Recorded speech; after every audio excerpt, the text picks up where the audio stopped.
बांझ एक रुला देने वाली कहानी।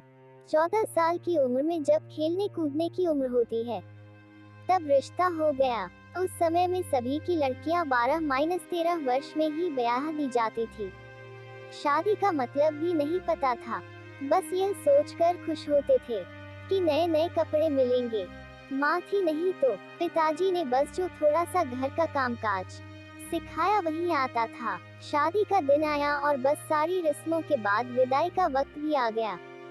रोते रोते डोली में बैठकर ससुराल पहुंच गई। इतनी आलीशान हवेली देखकर मन ही मन बहुत खुश हुई। तभी सासू माँ की आवाज आई, अरे जल्दी से कलश लाओ, बहू आ गई है। और मैंने घूंघट की आड़ से अपनी सास को देखा। आंखों से एकदम सख्त मिजाज की लग रही थी। मैं सच मानो थोड़ा डर गई थी। उन्हें देखकर सारी रस्में खत्म होते होते रात हो गई थी। बिस्तर पर लेटते ही नींद आ गई। सुबह सुबह नौकरानी ने आकर जगाया था कि चलो रसोई बनाने की रस्म है। तैयार होकर रसोई में गई और खीर बनाई। सबने तारीफ भी की, पर सासू माँ ने कमी निकाल दी। साथ ही साथ हिदायत भी दे दी थी, अब बचपन छोड़कर कुछ काम काज सीख लो। 15 दिन बाद मेरे पति को भी हॉस्टल जाना था, क्योंकि वह तब बीए कर रहे थे। खैर अमर भी हॉस्टल चले गए और मैं अकेली रह गई। अपनी सास और ससुर के साथ पढ़ती। बीच बीच में अमर चिट्ठी लिखते थे, पर पहले सासू माँ थी, बाद में मेरे पास आती थी। उम्र कम होने की वजह से इतना फर्क नहीं पड़ता था। मेरे अकेलेपन का साथी था आम का पेड़। हाँ, वही आम का पेड़ जो हवेली के पीछे के आंगन में लगा था। उस आम के पेड़ के नीचे एक कच्ची मिट्टी का कमरा भी बना हुआ था, और वो पेड़ फल नहीं देता था, इसलिए सारे हवेली वाले उस पेड़ को बांझ कहते थे। और मुझे न जाने क्यों उस पेड़ से बहुत प्यार था। जब काम से निर्मित होकर कुछ फुर्सत के पल मिलते थे, तो एक वही पेड़ मेरा साथी होता था। उसको देखते हुए मैं अपनी थकान भूल जाती थी। 2 साल बीत गए और मैं 16 की हो गई। अमर की भी सदन की पढ़ाई पूरी हो गई थी। आज अमर वापस आ रहे थे। सासू माँ सुबह से ही तैयारियों में लगी हुई थी। खुद की रसोई में जाकर सारा जायजा ले रही थी। मैं भी बहुत खुश थी कि अब मुझे अकेले नहीं रहना पड़ेगा। 16 सिंगार के साथ मैं पूर्ण स्त्री की तरह महसूस कर रही थी। आज मान का सिंदूर कुछ अलग ही लालिमा लिए हुआ था। शायद वह लालिमा मेरे चेहरे पर भी दिख रही थी। तभी तो मेरी सास ने मुझसे कहा कि जा अपनी नजर उतरवा ले, अमन आ गए हैं। हवेली की हलचल से पता चल गया था मुझे। खाने पीने से निर्मित होकर सब आराम करने चले गए। अमर भी कमरे में आ गए थे और मैं शर्म से लाल हुई जा रही थी। तभी अमर ने मुझे तोहफा दिया, एक सुंदर लाल साड़ी। पर मेरे लिए तो अमर का वापस आना ही सबसे बड़ा तोहफा था। हमने ढेर सारी बातें की, जिनमें कुछ शिकायतें थी, कुछ प्यार था। समय बीतता गया और 2 साल कैसे बीत गए पता ही नहीं चला। अमर और मैं एक दूसरे के साथ बहुत खुश थे। एक दिन अचानक पता चला कि मेरे पिताजी बहुत बीमार है। अमर मुझे लेकर तुरंत रवाना हो गए। पिताजी मुझे देखकर बहुत खुश हुए, जैसे मेरे लिए ही अपनी सांसों को रोका हुआ था। और फिर मुझे अमर के हवाले करके वह इस दुनिया से चले गए। आंखों से अपने पिताजी को विदा किया। अब मेरा सब कुछ अमर और उसका परिवार ही था। समय गुजरता गया और अमर ने अपनी लॉ की पढ़ाई भी पूरी कर ली और अब वह सरकारी वकील कहलाने लगे थे। और भगवान ने अभी संतान सुख नहीं दिया था। अभी तो सासू माँ दबी जुबान में बोलती थी, पर धीरे धीरे उन्होंने अपना रुख कड़ा लिया। अब अमर बहुत व्यस्त रहते थे अपने काम में। सास मेरे पीछे सारा दिन पड़ी रहती। धीरे धीरे सारे गांव में यह बात फैल गई कि हवेली की बहू बांझ है। तीर की तरह चुभता था यह शब्द, पर कुछ कह नहीं पाती थी। आंखों से दिल हल्का करती थी। अमर मुझे दिलासा देते थे, पर लोगों का व्यवहार अंदर ही अंदर मुझे खोखला कर रहा था। अभी मेरी उम्र क्या थी, सिर्फ 19 साल, और लोगों ने मुझे बांझ बना दिया। बचपन से ही शरीर से दुबली पतली थी मैं। फिर माँ के मरने के बाद ठीक से पालन पोषण भी नहीं हो पाया था। एक दिन अमर दोपहर के खाने पर घर आए तो सासू माँ ने फरमान सुना दिया कि हम अमर की दूसरी शादी करेंगे। इतना बड़ा धोखा अमर कैसे दे सकते हैं। मुझे, नहीं ऐसा नहीं हो सकता है। बत्ती बुझा दो, मुझे सोना है। अमर कुछ बात करनी है आपसे, मैं थक गया हूँ। कहा ना मुझे सोने दो। अमर क्या आप दूसरी शादी करेंगे? मैंने कहा ना सोने दो, मुझे थक गया हूँ। मैं तुम सब लोगों की चिक चिक सुनते सुनते परेशान हो गया हूँ। उधर माँ है, इधर तुम मन करता है आत्महत्या कर लूं। अमर ऐसा मत कहिए। धानी ने अमन के मुंह पर हाथ रखते हुए कहा, आपके अलावा अब कौन है? मेरा धानी करवट लेकर सारी रात और सुबह रोती रही, और जब सुबह उठी तो एक टूटी हुई औरत बनकर जो मजबूर होकर हर चीज से समझौता कर लेती है। सारी रात यही सोचती रही कि शायद अमन ने भी मौन स्वीकृति दे दी है दूसरी शादी के लिए, पर उसे यह कहाँ मालूम था कि उसकी माँ ने किस हद तक उसे मजबूर किया है। दूसरी शादी के लिए 1 महीने के अंदर ही अमर की दूसरी शादी गेंदा से हो गई। घर की माँ की दूर के रिश्तेदार की बेटी है। धानी अपना सामान उस पीछे वाले कमरे में रख ले, आज से गंदा इस कमरे में रहेगी। अमर के साथ सासू माँ ने हाथ न चाहते हुए कहा, कैसे छोड़ दूं? यह कमरा नहीं, यह मेरा कमरा है, जिसे जहाँ जाना है जाओ। और फिर ख्याल आया कि जो ब्याह कर इस घर में लाया था, जब वही मेरा नहीं है तो यह कमरा कैसे मेरा हो सकता है? ऐसा सोचते हुए आंसुओं का सैलाब उमड़ पड़ा।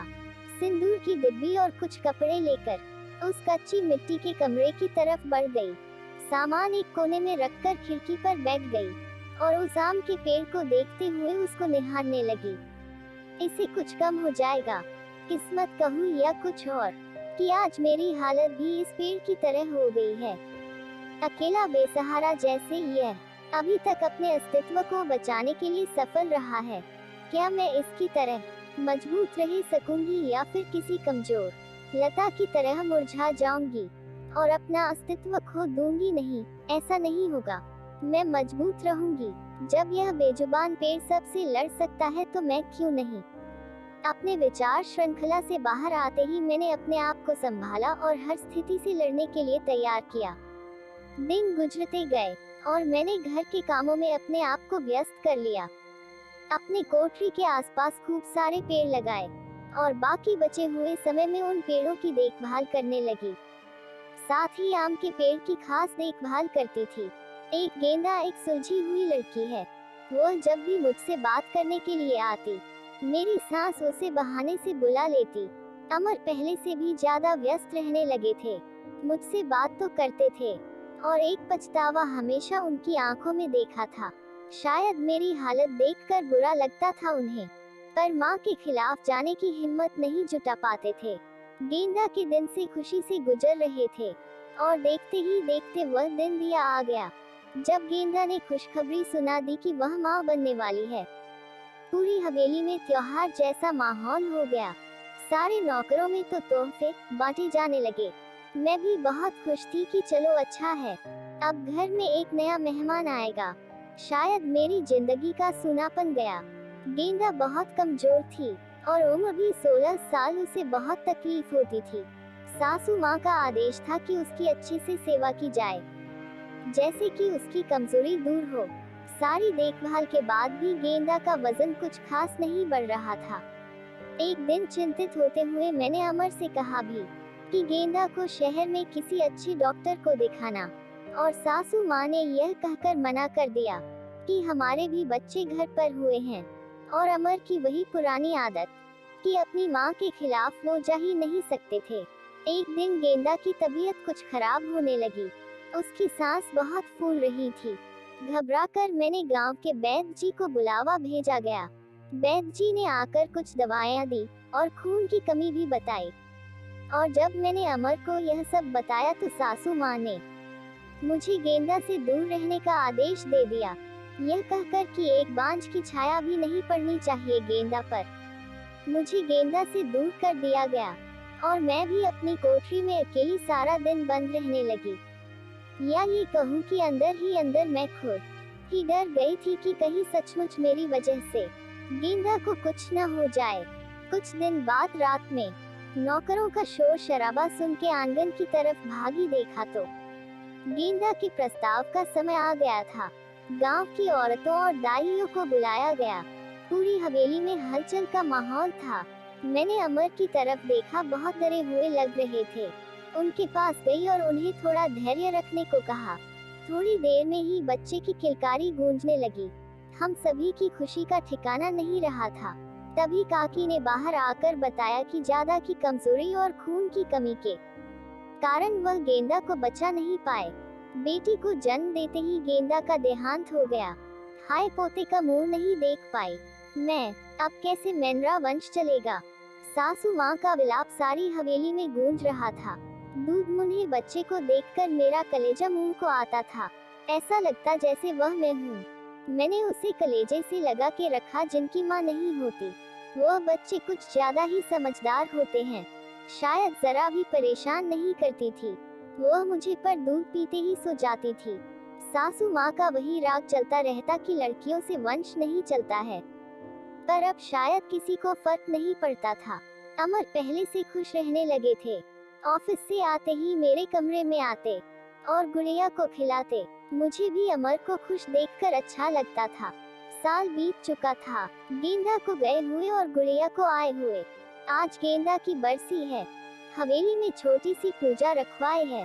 पंडित जी के आते ही सासू माँ ने प्रश्न किया कि क्या मैं जीते जी पोते का मुंह देख पाओगी, और पंडित जी ने उसके लिए कुछ ग्रह शांति के उपाय बताएं। सासू माता चल दी पंडित जी को हवेली दिखाने और सारी हवेली की शुद्धि कराने। मेरी कोठी के पास भी गई और पंडित जी को बांझ पेट भी दिखाया। देखते ही पंडित जी का मुंह बन गया और उन्होंने कहना शुरू कर दिया, इसी मनहूस पेड़ की वजह से हमारे घर में बेटा नहीं है। जितनी जल्दी हो सके इसे कटवा दो। अब मेरे बर्दाश्त की हद हो चुकी थी। मैंने अमर की तरफ देखा और मुझे नहीं लगा कि वह मना करेंगे, और सासू माँ ने तुरंत नौकरों को बुला लिया कि आज इस पेड़ को काट ही डालो। मुझे कुछ समझ नहीं आ रहा था कि क्या करूं, कैसे अपने सुख दुख के साथी को बचाए। जैसे ही वह कुल्हाड़ी लेकर पेड़ काटने आगे बढ़ने लगे, मैं फुर्ती से भागकर उस पेड़ से लिपट गई और विनती करने लगी, छोड़ दो, और वह लोग नहीं माने। मैं रोती जा रही थी पर किसी को तरस नहीं आ रहा था। तभी किसी ने मुझे खींचकर धक्का दिया और मेरे सिर पत्थर से टकरा गया। सिर से खून की धार निकल रही थी। यह देखकर अमर से रहा नहीं गया और उन्होंने सबको वहां से हटा दिया और तुरंत मुझे अस्पताल ले गए। मलहपट्टी के बाद मुझे कुछ होश आया। डॉक्टर साहिबा सामने खड़ी थी और अमर को कुछ समझा रही थी। सासू माँ भी वही थी और उनके चेहरे से पता चल रहा था कि उन्हें अपने किए पर अफसोस है। डॉक्टर, क्या अब हम इसे घर ले जा सकते हैं? अमर ने पूछा। हाँ, अब आप इन्हें ले जा सकते हैं। ख्याल रखिएगा ऐसा दोबारा ना हो, क्योंकि ऐसी हालत में ऐसा करना ठीक नहीं होता है। ऐसी हालत? डॉक्टर, क्या हुआ है इसे? अमर ने घबराते हुए डॉक्टर से पूछा। अरे, आप लोगों को पता नहीं है, अब यह माँ बनने वाली है, इनका अच्छे से ख्याल रखिएगा। यह सुनकर किसी को भी यकीन नहीं हुआ। एक दूसरे को देखे जा रहे थे और मैं तो बिल्कुल यकीन नहीं कर पा रही थी। सासू माँ की आंखों में पछतावे के आंसू थे। मेरे सर पर हाथ रखकर बस इतना ही कह सकी कि मुझे माफ कर दो, और मैं मुस्कुराकर उनसे लिपट गई जैसे मैं अपनी माँ से लिपटी हूँ। पूरे 9 महीने मेरी सासू माँ ने मेरा बहुत ख्याल रखा और मैंने उस पेड़ का, आज मेरी डिलीवरी होनी थी। सासू माँ समय से मुझे अस्पताल ले गई ताकि जो गलती उन्होंने गेंदा के समय की थी वह अब न हो। बधाई हो, आपको पोता हुआ है। नर्स ने सासू माँ को खबर सुनाई और सासू माँ ने हाथ से अंगूठी निकालकर नर्स को दी। वह खुश थी, इस वजह से नहीं कि पोता हुआ है, बल्कि इस बात पर कि मैं बिल्कुल ठीक हूँ। हवेली में धूमधाम थी, सब खुश हैं कि हमारा परिवार पूर्ण हो गया था बेटी और बेटे के आने से। और एक खुशी कहीं और भी पनप रही थी, वह हुसाम के पेड़ में फला रहे थे। शायद हम बहुत जल्दी चिंता करने लगते हैं। फल मिलने की हर चीज का एक समय होता है। शरीर हो या पेड़, दोनों ही फल देते हैं। कैसी लगी ये कहानी कमेंट में लिखें और चैनल पर नए हो तो चैनल को सब्सक्राइब करें। धन्यवाद।